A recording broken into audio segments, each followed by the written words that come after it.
back to my bathroom. Today in our redneck salon, we're doing a haircut on these Amazon extensions. Subscribe. I'm here for you every single week on Sundays. Hang on, let's put a disclaimer in. Although I'm a licensed hairstylist, I'm in my bathroom. So these techniques are geared for people also in their bathroom.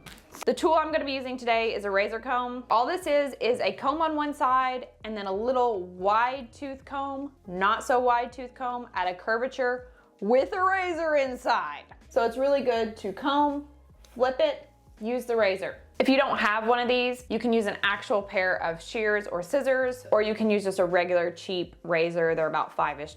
I'll link it all below. So you'll wanna go through and part your hair to the way you're going to wear it majority of the time. So if you know you're always going to have a side part, you need to cut it with that side part. Since I'm really unsure, I'm gonna be using a middle part. No matter if you do a side part here, there, or anywhere, the part in the back or sectioning is gonna be straight down the middle. So what I'm gonna go through and do is clean up these ends because they're a little straggly.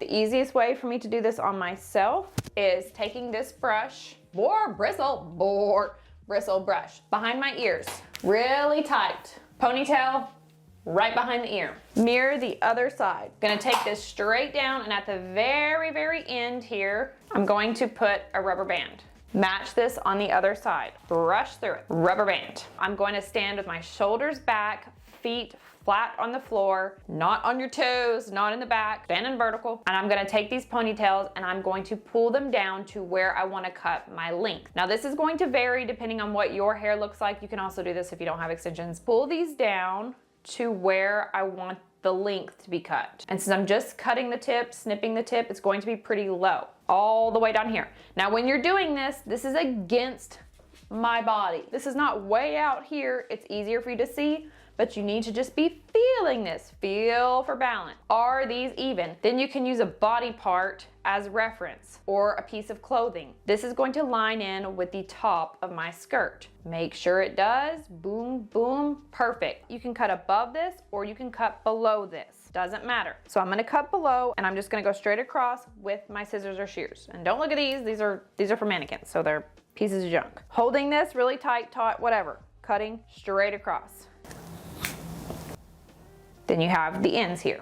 Holding this really tight, cutting right below. Taking out my ponytails. Then we hope these are even. Looks good enough. So now we can unleash the beast here. Well, it's kind of hard to see because I got this dang pattern on my shirt.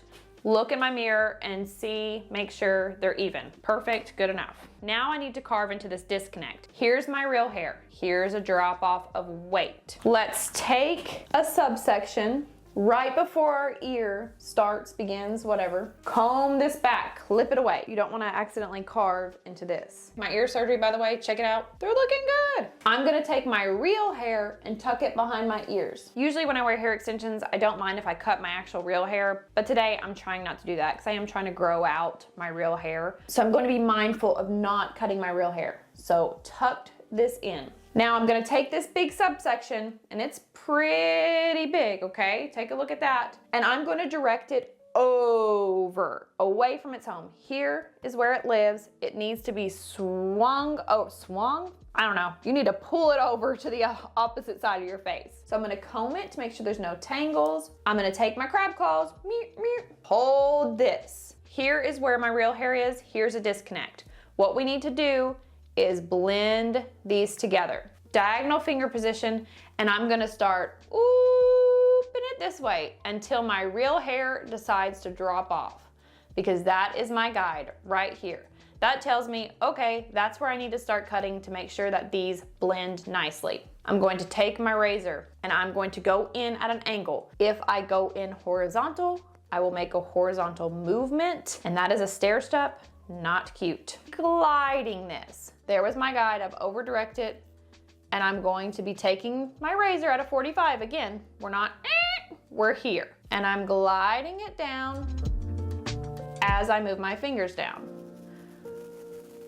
All the way to the bottom. And it looks like a lot, but it's kind of a necessary movement to make sure all this blends together. When we release this, we can see here's my real hair, here's my fake hair, down, down, down till eventually it drops off. So you've got a nice shape. For my hair, because this is how my haircut is, it's kind of like a mullet. You'll have to kind of cater it or tweak it to however your actual haircut is. Woo-hoo-hoo. Same thing on the other side. Right where my ear starts is my section. Clip this back so I don't make any mistakes. Real hair, putting it behind my ears. Combing this straight down. This time, what works best for me is to go in this way with my hands, and then I'm gonna start carving it because it's opposite for me. You grab it however it feels best. Diagonal, waiting for my length to drop off. There it is. Now I'm gonna start carving. Again, it's hugging my face, not out here, hugging my face, and I'm directing it towards the opposite side. I probably should do that one more time. Now you can check for balance. This one is just a little bit shorter, so I'm just gonna take it and that off. We're gonna pin back our length. About the middle of the brow on both sides, I'm gonna go around my head, and it's not gonna be completely straight, depends on where your extensions are. Pin this up. Tuck all this behind your ear, put it in a pony. This is my length. This is the do not cut zone. What's left over is what I can create layers with. We're gonna think of our head as a big pizza pie. In the middle here is where the pizza pies start dividing. Not right here, which is the highest point of the head or the apex, right in the center. If you look down like this, the center here. So this is a circle, center. We're gonna start dividing this into pizza slices, little triangles. This is triangle number 1 and triangle number 2. This is my bang area. I don't need to cut that, so I'm just gonna pin that up. Again, here's the center of our pizza. We're gonna go in and make a triangle. Triangle. I know it doesn't look completely like a triangle, but you have to kind of use your imagination. Triangle. And I'm gonna actually cut that in half. Still a pretty big section. Finding a position that works best for you. Taking your crab claws, pinchers, straight in like this. Moving this down till you find your length as your guide. And ignore my witchy fingers. I'm like double jointed. I can do all these weird things with my fingers. Ignore that. Here it goes. It's dropping off on me. That's my guide. We're going to come in with our razor and we're kissing it or gliding it. We're not going down. Our fingers are moving down. We're just gliding it. Then you have a chunk of hair. What this does is shaves off and makes a nice mountain or slope. You never want to cut. You want it to be a nice 45-degree angle, a curvature. Another pizza slice, bam, crab claws in, kind of going at a diagonal here. Waiting for my length to drop off, my real hair. There she goes. Now I have the green light to cut. Gliding, gliding, gliding, gliding, gliding. Ooh, all the way down.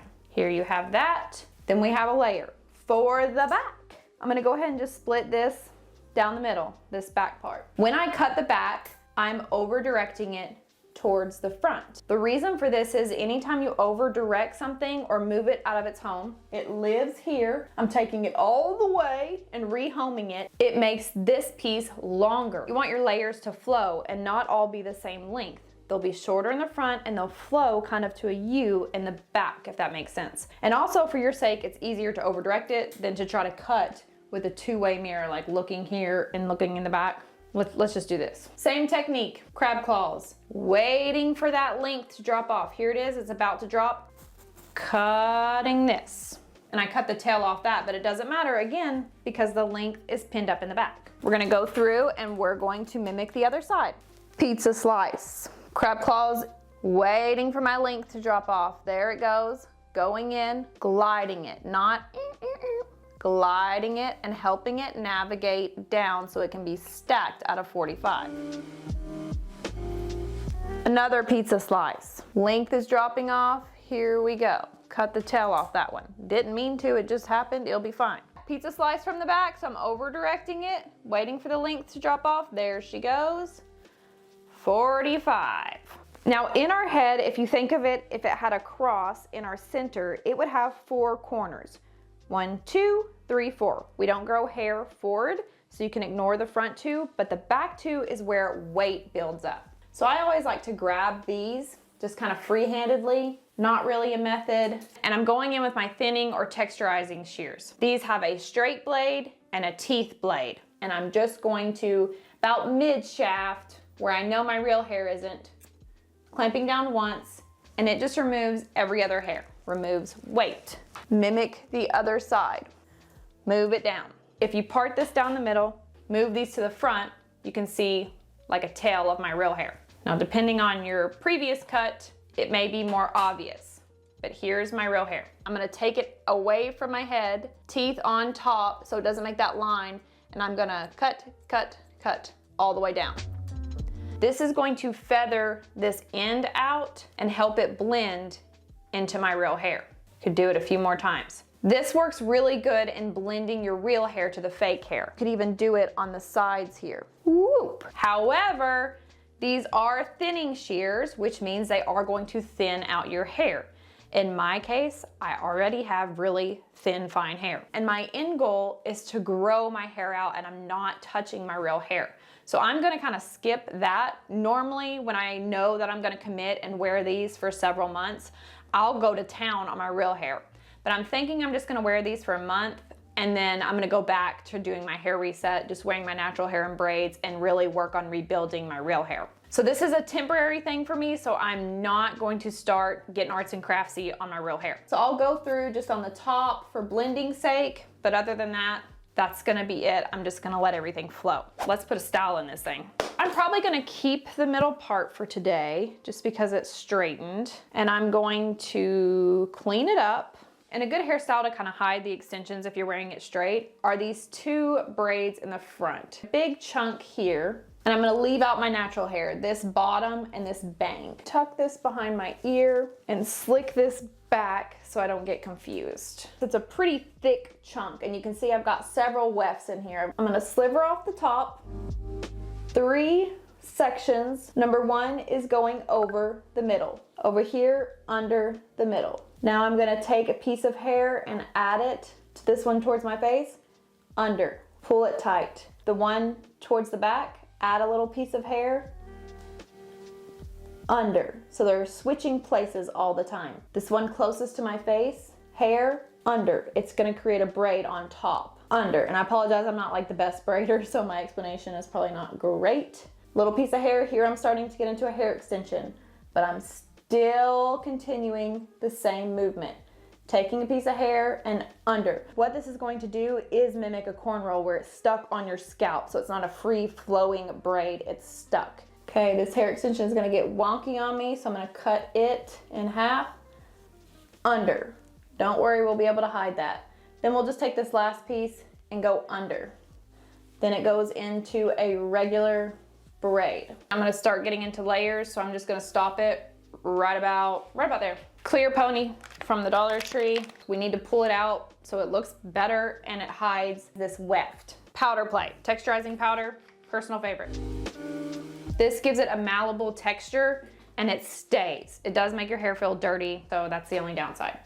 Plop that in there and start pulling these out. And when you're pulling them out, you're kind of rubbing them, spreading that product and making the hair look thicker and fuller. And I'm gonna add a little bit more product since we've spread the hair. Now we have more hair to work with, and keep pulling it out. And I like this to look pretty messy. I like the texture change where it's really messy and then sleek. Brad Mondo's X Mondo BDSM. This is Define Balm. Just a little bit on my hands, and I'm gonna kind of get these flyaways down and then tap my braids with it. I like this hairstyle because it hides my real hair and I don't have to kind of worry about it, and it's just simple, easy. Is it trendy? Probably not. But anyway, thanks again for joining me here in my bathroom. I can't wait to see you next time. I don't even know why I'm trying to act like I know what we're doing. I have not a clue what we're doing, but I do know we're meeting here in this bathroom, 1 p.m. Eastern time on Sunday. So I will see you next time for something cool. Something cool.